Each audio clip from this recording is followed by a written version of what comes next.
On the road to Vilnius, what was Ukraine thinking? What did they have to bring to the table to NATO? Now, it was a very important meeting to them, and they wanted to show that they were ready. They were primed and ready to join NATO, but were they? Are they? Can they? You see, this is the question that's plagued Ukraine for not 2 years or 10 years. It's over 30 years, since 1991. Ukraine has been trying to get into NATO since they were at the beginning of their so-called freedom. They wanted to get on the path toward that right away. But could they? Back then, no, the answer was definitely not. It was definitely not. But if we look at just the past few months with the spring offensive underway, what have they actually brought to the table in Vilnius at the summit? Well, the acceleration of the Ukrainian offensive has amounted to 15% higher death rates for their soldiers on the battlefield. This is casualty rates as they keep throwing more and more and more men. Ukraine has opted to use what they call mosquito attacks on Russian defenses. And what that means is that the Western trained troops that were supposed to be the shock troops going in and defeating the Russians are simply doing recon ahead of the attacks. And then they're being pulled out of the theater itself, the actual area of engagement, and the conscripts are being thrown to the front. And these are men and women with 2 to 7 days training. Yes, 2 to 7 days military training. They may not even know how to actually clean their weapons, but they're being thrown to the front lines. And as the trained troops are pulled back, these troops are brought up, thrown into the trenches, which are already marked for Russian artillery, and they're being killed. And that's just how fast and certain this is going on. And the Ukrainian conscripts are refusing to go into battle now. And the Ukrainians themselves are putting videos of this online. Their own command, their own soldiers are showing soldiers in formation refusing to go. And unfortunately, you have videos from Ukrainian leadership at the front showing scenes like this, where the troops refuse to charge and the commander simply turns around and throws a grenade in the bunker. Watch.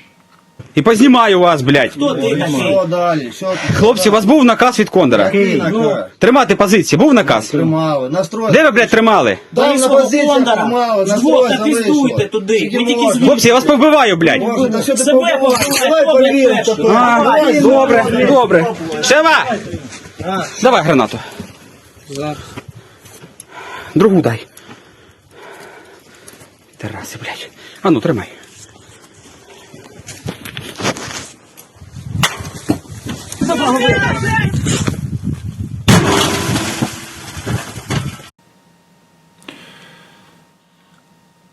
Is this a military that we want to support, that frags its own soldiers? That frags its own conscript, untrained, unmotivated soldiers? Now, other than the fact it's obvious that, no, they didn't want to be there, they don't think it's worth fighting, they do not believe in what Kiev is doing, which should say a lot about Kiev, not these men and women. This is happening more and more and more.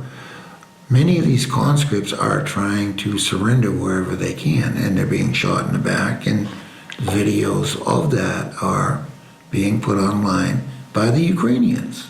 For some reason, they take a lot of pride in this. I guess it shows discipline at some level.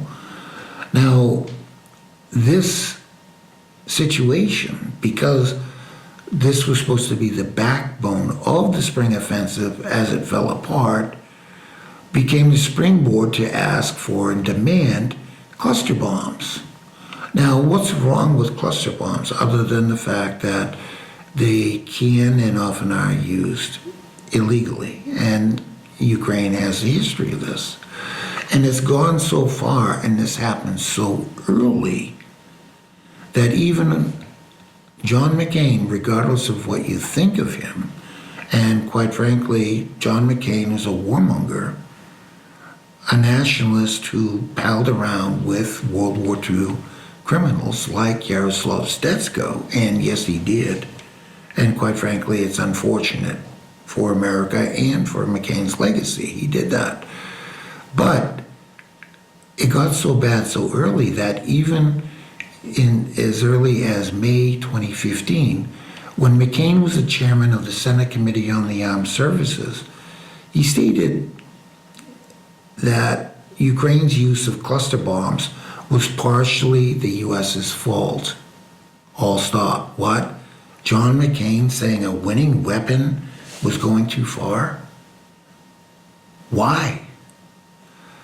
Well, Human Rights Watch confirmed in a November 2014 report the claims of Donetsk and Lugansk People's Republics that Ukrainian troops use cluster munitions in residential areas.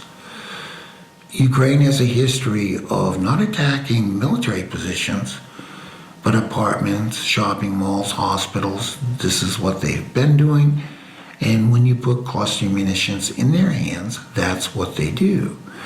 Now, whether you're a fan of cluster munitions or not, the UN report on this should actually give you pause when these weapons that Joe Biden has started sending over come into play.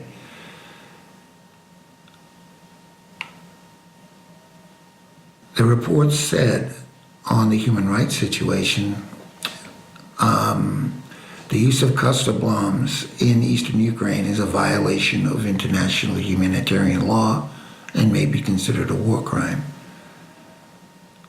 Ukraine was so indiscriminate that employees of the International Committee of the Red Cross were hit. They're going to send these weapons across residential areas, across schools, across hospitals. Now, the weapons themselves have a history of not all of it detonating. So, on average, 40% of it of the munitions become landmines. Now, think about that in your neighborhood. It's bad enough when the missile strike happens or the shell goes off, but then 40% of the munitions become mines that your children can walk on after the fact.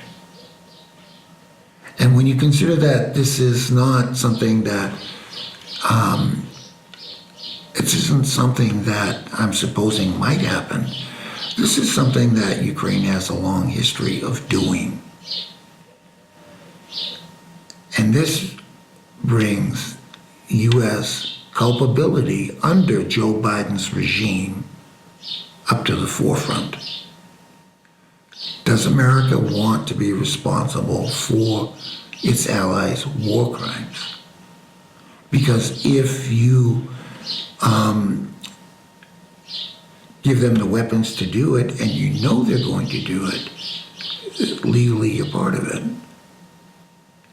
You don't give a gun to somebody that's going to go rob someone's house, knowing they're going to do that, and then not expect to be responsible for the results afterwards.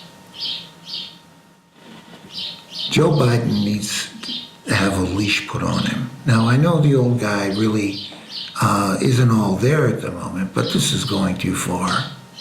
The people around him should be thinking about the reputation of the United States and what this entails for that in the next 2 years, 5 years, 10 years, or forever. because this is something that will tarnish it. And it'll take a long time to repair. Every country sending weapons to Ukraine really needs to think about the end result. Ukraine started a fight they can't win, and they want to drag as many people into it as possible. If everybody's a criminal, there can't be a crime. Is this the attitude that we're supposed to have now? Is this how we do business? I'm just asking. I'm George Eliason. Thank you.